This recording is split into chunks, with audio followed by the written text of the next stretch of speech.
Hey Harmonizers, it's time for an update with Secret, our favorite buckskin thoroughbred filly, our sooty buckskin thoroughbred filly.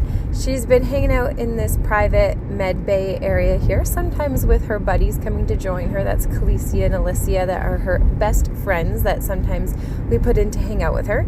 And she is still recovering from her abscess. So this is me changing her bandage there. So I cut off the bandage, and she's been cleared to be out in the smaller space, but isn't supposed to be running around too much and not supposed to be in mud. So we keep her in this private med bay, which we absolutely love because she has a little bit of space to move around. She gets the sunshine, the fresh air. She can touch her friends over the fence and she can see them. Just a lot more enjoyable than living in a stall. So we really try to get the horses out as soon as possible. And then I'm changing her bandage still daily. So I cut off the old bandage, and then I've been spraying it with this antiseptic spray from Espana Silk, which is really good at just flushing out the wound, especially then I don't have to take her out to the wash stall, and I can just do it all right in the field. So it's really handy. You could also take a spray bottle and just fill it with water or with saline. Is really handy to just be able to rinse the wound right there. And for her, we're just trying to really make sure that nothing gets back in. And then using the iodine spray here as well to make sure that we're disinfecting the area, making sure that there's going to be no bad bacteria or anything getting in there to cause any more infection. So she had the abscess come, and then she had to go on a round of antibiotics. Her leg was kind of poofy, and so the main thing is we don't want the bone, like the actual bones inside her hoof, getting infected and having a bone infection. That would be so much worse. So we really want to keep it clean. We want to keep it dry. And so then as I'm cutting off the piece of the poultice pad to use on the part of the abscess, she has this little spook. I have no idea at what, but she has a little spook. So I just kind of get out of the way, move her back over, and then she ended up getting a whole bunch of dirt in her cut, and I'm like, oh my gosh, that's awful. So now I end up like basically spraying the bejeezers out of this this wound, because you really want to make sure that it's completely flushed out. You don't want to have any dirt in there that could be bringing bacteria in or introducing other pathogens, and that would just be a recipe for disaster. So I want to make sure it's completely flushed out. So I'm like, okay, I don't care if I have to use half the bottle on this thing. We are going to flush this out, make sure that all of that dirt is completely gone. I wiped away what I could and just flushing out the rest of it. I try not to do a lot of wiping and instead more flushing, because if you, let's say, wipe across, like if there's something I can see, I'll obviously pull it off. But if you use like a gauze or something in your wiping, you might actually be pushing dirt into the wound. So I like to do a lot of flushing instead, and then just kind of removing the debris that I can see or that I can grasp. And then I've got to spray it with the iodine again to disinfect it all again. And then I can go and get my poultice pad again to put that on.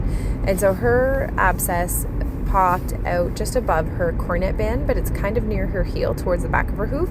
So it's not right on the ground, which is great. Some horses blow abscesses out the bottom of their hoof, which is worse because then it's constantly in contact with the ground. And hers is higher up, which makes it a little bit easier to clean. And then you can see I'm using a diaper. So diapers can be handy little tools for being a cost-effective bandage, and I like it because of the Velcro straps make it kind of handy. You just have to make sure that they're not out in the rain or something like that, because then the diaper is obviously going to hold that moisture. So I just use it as a dressing to help keep the area clean. I put a little antibiotic cream that's provided by the vet on there, and then I just wrap it around using the Velcro straps to secure it in place. And then after I have it secured in place with the Velcro, then I take my vet wrap and I go around with the vet wrap to secure it all in place. And it really helps to have a horse that stands quietly for this. In this case, also really handy to have a horse that ties, and she ties really nicely. And it's interesting because there was a post that went around on social media recently of saying there's no reason to tie your horse without hay. I'm like, well, here's a perfect example of when to tie your horse without needing like a hay bag or something like that. I'm coming in, I'm doing a quick dressing change. This whole video is like 7 minutes long with very minimal editing. So she's not tied for very long at all, and it really helps if your horse has those skills to be able to tie. They don't need to be distracted with hay But if your horse does, then you can do that. You can set up a hay bag. It would just mean an extra step for me. And this is such a short amount of time to be able to tie my horse for that. It's relatively easy to train your horse for that task if you just start in small little doses.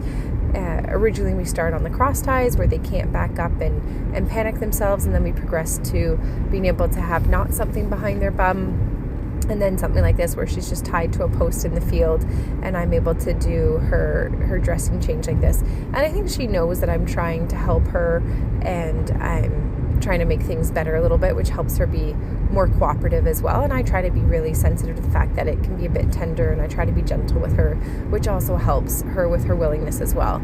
Just securing it with a little bit of duct tape, and then this is what it looks like after it's been wrapped, and really just trying to keep it clean is the priority. These are all of my little supplies there.